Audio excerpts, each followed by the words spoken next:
Ana Joel, boa tarde. Meu nome é Fátima, sou de Campinas, São Paulo. Ana, no dia 5/6, tomei a primeira dose da AstraZeneca. No dia 10, eu testei. Será que ficou sem validade essa primeira dose tomada? Obrigada. É uma excelente pergunta para o nosso entrevistado Exatamente. que está aqui. Vamos aproveitar. Eu acho, já vamos acionar o Dr. Jean Gorenstein. Eu acho também. Secretário estadual. Eu nunca vi uma pergunta vir a calhar desse jeito. Não foi programada, eu não sabia. Exatamente. O doutor, estamos com o secretário estadual de saúde, Dr. Jean Gorenstein, na linha, que mais uma vez está nos atendendo aqui no Bora Brasil. Doutor, muito boa tarde, bem-vindo sempre aqui ao nosso programa, Oi, viu? doutor, boa tarde. Tudo bem, Ana, Joel, é sempre um prazer estar conversando com vocês e todos os ouvintes da Rádio Bandeirantes. O que o senhor achou dessa pergunta aí? A nossa ouvinte disse que tomou a vacina, depois de 4 dias ela positivou, ou seja, testou positivo para Covid-19.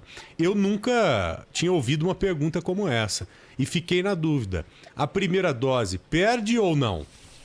A questão é que todas as vezes que eu tomo a primeira dose da vacina, eu vou precisar 15 dias para já ter um nível de anticorpos moderados, principalmente para as vacinas que dependem de 2 doses. E num período em que o nível de anticorpos crescente não estava devidamente... Dessa maneira, ter se exposto sem as devidas proteções foi um favorecedor de contaminação.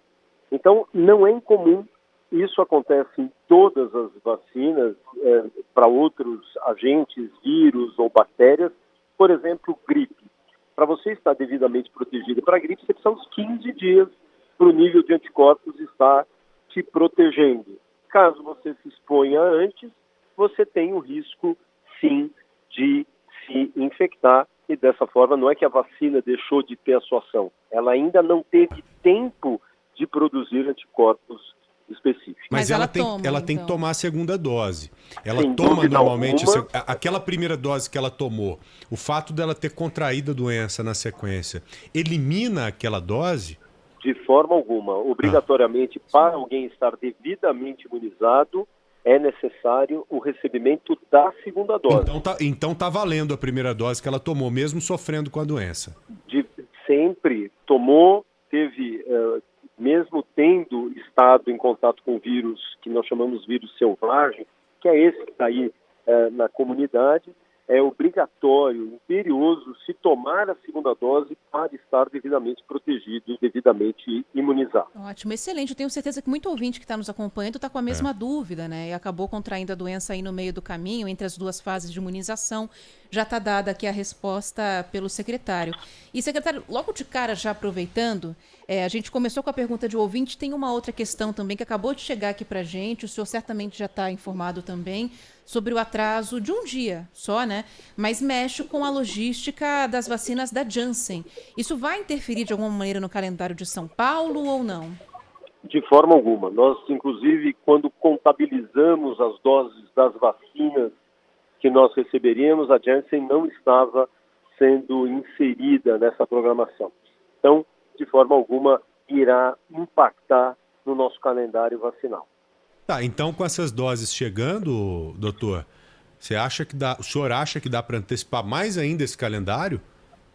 Vamos avaliar. Eu acho que nós estamos avaliando sempre a conta-gotas, por orientação do próprio governador João Dória, no sentido de nós termos e podermos avançar no nosso programa antecipando as medidas. Só para se ter uma ideia, nós antecipamos em 40 dias o calendário vacinal para a educação, estamos vacinando 30 dias mais precocemente a população acima de 18 anos e, dessa maneira, o objetivo é vacinar cada vez mais a população do estado de São Paulo.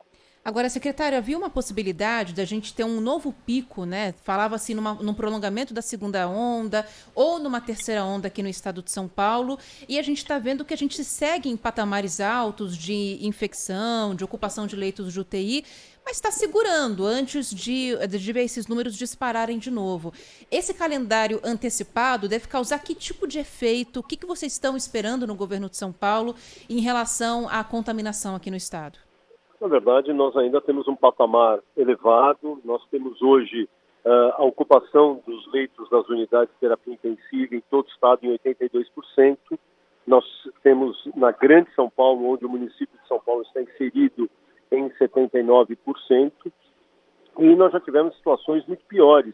O pico dessa segunda onda aconteceu agora no dia 1º de abril. No dia 1º de abril, nós tínhamos uma taxa de ocupação de 93% no estado e na Grande São Paulo. E, ao mesmo tempo, mais de 13.200 pessoas internadas. Hoje são 11.090 pessoas internadas. Portanto, estamos num patamar elevado, mas seguramente muito melhor do que nós observamos naquele momento de março, naquele momento do início de abril. Além do que, o impacto da vacinação já tem sido visível nas unidades de internação de UTI. O que nós observamos, a faixa etária média que se observava em janeiro, fevereiro, nas unidades de terapia intensiva, era uma média de 65%, 65 anos. Agora, no mês de maio, nós já temos um descenso dessa média para 56 anos como média, e seguramente, à medida que nós vacinamos todos os idosos, vacinamos todos os grupos que são grupos de cenários de risco, pacientes com comorbidades, deficiências permanentes com ou sem benefícios, populações da linha de frente como médicos, enfermeiros, fisioterapeutas, a educação. Então, estamos avançando. Isso vai impactar, num primeiro momento, no número de internações serem menores, esse número de internações especialmente em UTI, e o impacto de mortalidade. E na evolução, à medida que continuarmos progredindo nessas medidas de vacinação, nós teremos uma redução dos 3 índices, que é internação, casos e mortes. Existe um estudo, Joel e Ana, que foi feito em Serrana agora, em que foi feita a imunização de 98% da população. Foram 28 mil pessoas que foram vacinadas. Isso mostrou que vacinar 75% da população significa controle da pandemia. Segundo, nós temos outros aspectos, que é a queda de índice. Queda de 96% no número de internações e 85% no número de casos. Portanto, a vacinação, ela tem que acontecer, ela tem que progredir, sem dúvida alguma. O que tem de gente que me pergunta, doutor, Joel, vai ter terceira onda? Vai ter terceira onda? A situação vai piorar, assim como aconteceu na segunda onda? Porque hoje o que a gente vê é o seguinte, os números altos, estabilizados, meio que não saindo dali, daquele patamar de 80%, 82% de ocupação de leitos de UTI. Tem razão. O que é que o senhor tem analisado, é claro, junto com o Centro de Contingência da Covid-19? O senhor acha que manteremos da forma com que estamos hoje por vários meses ou corre risco da situação sair de controle novamente? O Estado de São Paulo, ele tem uma política que é exatamente avaliar de uma forma muito detalhada todos os índices da saúde, e nós temos a liderança do governador João Dória, que é muito atento à saúde, aos dados, para tomar qualquer medida. E por isso, nós estamos há várias semanas nessa fase de transição estendida. E ela, a princípio, se estende até agora, dia 30/6, dia 30 de junho, e temos esses dados. Isso nos permite fazer com que todos os leitos de unidade de terapia intensiva que nós tínhamos sejam mantidos, todas as estratégias de suporte sejam mantidas, mas a progressão da vacinação está diminuindo. Nós temos, só para se ter uma ideia, nessa semana epidemiológica, uma quarta, mas na 23ª, já a queda de 6 dias consecutivos do número de internações nas unidades de terapia intensiva. Então, esse dado é muito importante, porque nós estamos vacinando e nós estamos protegendo a população com a vacinação, independente das estruturas que nós temos e disponibilizadas para a nossa população. Então, eu vou não médico, como médico, eu sou médico infectologista, como vocês sabem, e o que nós vimos que proteger a população, e o estudo de Serrano ele confirma, é a melhor forma, aliada a todas as medidas sanitárias que a população tem tomado, da sua grande maioria. Agora, secretário, voltando aí à questão da logística desse calendário, é claro que qualquer antecipação chega de uma maneira muito positiva, né? E deixa as pessoas mais confiantes de que a vez delas está chegando. Já é alguma proteção, pelo menos, tomar essa primeira dose. Agora, se o senhor disse, inclusive, que esses cálculos de doses não estavam levando em consideração nem as vacinas da Janssen, que estavam previstas para chegar nessa semana, a minha curiosidade é a seguinte: de onde vão vir essas vacinas todas para atender um calendário tão ágil, tão antecipado? E se a gente já tinha uma logística dada pelo Ministério da Saúde dessa chegada de doses, por que não houve uma antecipação antes da que foi anunciada nesse domingo? Todas as quintas-feiras, o governo do Estado de São Paulo se reúne, de novo, sob a liderança do governador João Dória, para se definir as estratégias a serem tomadas. E as estratégias são tomadas de forma milimétrica, baseada no nosso quantitativo de doses, quanto nós temos ainda nos postos, quantas vacinas que deveriam ter sido ministradas e ainda não foram, e das vacinas que ainda hão de chegar. Nós temos que lembrar que estamos entregando muito mais doses. O Butantan entrega agora, até sexta-feira, 5 milhões de doses. Nós já entregamos 1.800.000 doses de vacina, e assim o faremos e progrediremos nos próximos dias. No final do mês, nós receberemos 6 mil litros de insumo farmacológico ativo, o IFA, que dará a possibilidade de 10 milhões de doses de vacinas. E assim como outras vacinas que chegam. São as vacinas da Pfizer, da Janssen, que também serão disponibilizadas, da AstraZeneca Fiocruz, e dessa maneira estaremos seguindo de forma criteriosa o calendário vacinal do Estado de São Paulo. Doutor, o calendário antecipado pegou muita gente de surpresa. Eu recebi essa grata surpresa no final de semana. Falei, opa, olha aí, semana que vem já terei a oportunidade de me vacinar. Estava contando com essa vacinação só lá para final de agosto. As doses todas são distribuídas de forma igualitária no Brasil. Ou seja, todo estado deveria estar no mesmo patamar, né? No mesmo período, no mesmo ritmo de vacinação, vacinando as mesmas pessoas. Por que, por exemplo, São Paulo está antecipado em relação a outros estados? A que o senhor atribui isso? Na verdade, nós temos uma sistemática de logística muito determinada, um plano logístico muito bem esclarecido, estabelecido junto aos municípios, para permitir que esse quantitativo seja, de forma, como disse, milimétrica, avaliado e redistribuído.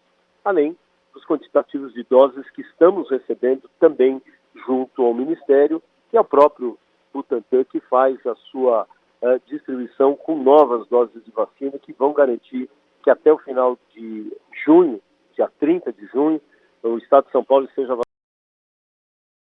50 mil pessoas. Secretário, mais uma questão agora sobre a segunda dose.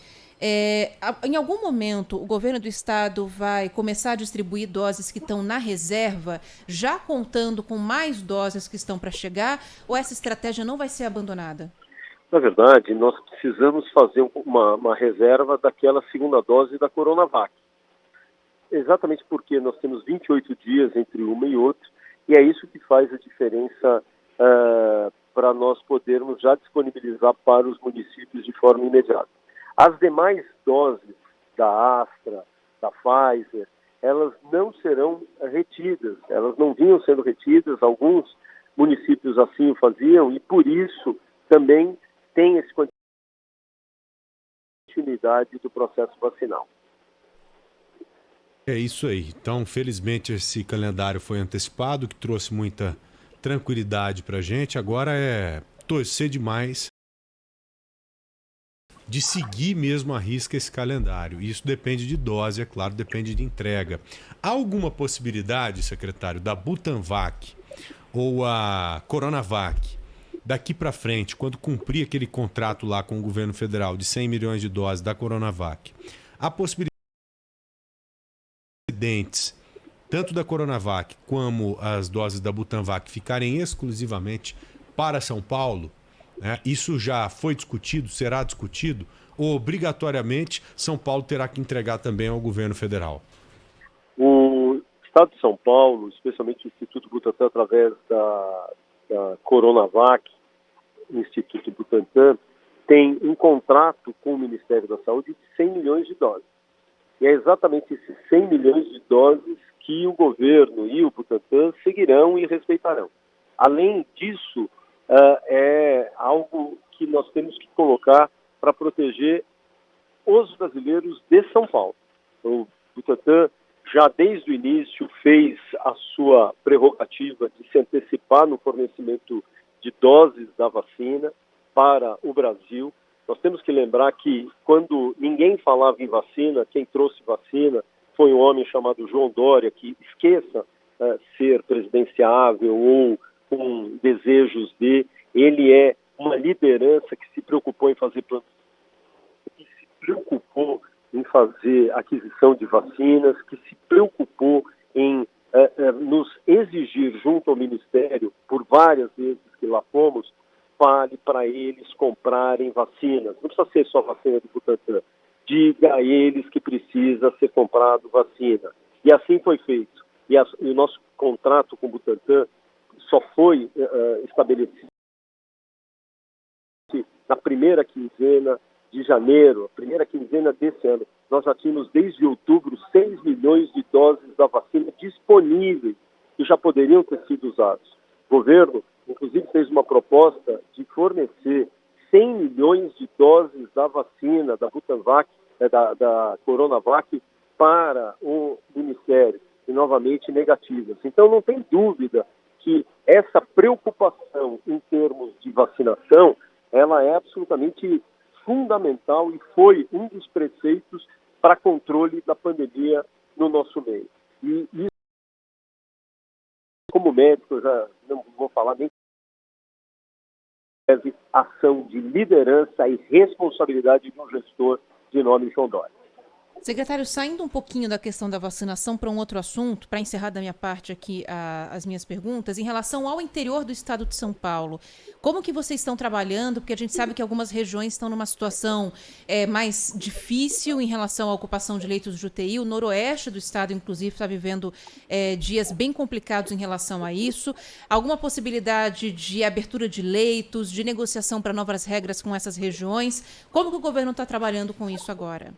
Eu estive presencialmente em São José do Rio Preto agora, na terça-feira, junto com tanto das equipes médicas, da comunidade, bem como das associações comerciais, por um grande trabalho que tem sido feito, que é a conscientização da população e dos empresários. É muito importante que as pessoas queiram e tenham o entendimento do comércio estar funcionante e aberto. Mas também é muito importante que a população esteja absolutamente protegida. Para isso, as medidas sanitárias são fundamentais, os cenários, as lojas e os comércios, de forma geral, devem respeitar o número máximo de ocupação de leitos, o percentual, evitando uma aglomeração, exigindo distanciamento e obrigatoriedade do uso de máscara. Foi entregue também pela comunidade 50 mil máscaras para a população, principalmente a população mais carente. Ou seja, esse pacto da sociedade é que vai fazer o controle da pandemia. Nós temos, só para se ter uma ideia, mais de 300 leitos naquela região. Nós tivemos um incremento de 100% desses leitos. Nós tínhamos a metade desses leitos na época. Quer dizer, não adianta só abrir leito. Leito nós estamos mantendo todos aqueles abertos e mantendo as unidades hospitalares. Nós abrimos só em março, em todo o estado, 4.650 leitos. Mas não é isso. Nós temos que continuar seguindo com medidas sanitárias, regramento sanitário e fazendo a imunização. São as duas formas que temos de conter a pandemia. Imunizar e fazer as normas sanitárias, que são absolutamente importantes e fundamentais. Conversamos com o Dr. Jean Gorenstein, secretário estadual de Saúde, que mais uma vez nos atendeu aqui no Bora Brasil, na Rádio Bandeirantes. Secretário, muito obrigado mesmo, viu? Que Deus nos abençoe nessa jornada. E, assim, agradecimento gigante mesmo por nos atender sempre aqui no nosso programa, em momentos de dificuldade, em momentos que a gente precisa de informação que venha da fonte mesmo. O bracinho tá aqui pronto já, viu? Pô, tô amaciando a Manda carne vir que a aqui. vacina, a gente já tá pronto para ela. Muito bom, olha, é muito bom falar com vocês, com todos os teus ouvintes, e eu tenho certeza que esse sentimento de satisfação é de todos. E é muito gostoso a gente fazer parte de um governo que tem essa preocupação com a saúde. Eu sou médico do SUS, sou médico do Emílio Ribas, 26 anos, trabalhei no Emílio Ribas, só saí para agora trabalhar aqui na secretaria, e eu sei o quanto é importante nós termos o apoio desses grandes gestores que fazem a gente poder executar os nossos planos de prevenção e garantia de saúde para a nossa população. Obrigada, Muito obrigado, secretário. doutor. Até uma próxima. Tchau, um abraço. Um abraço.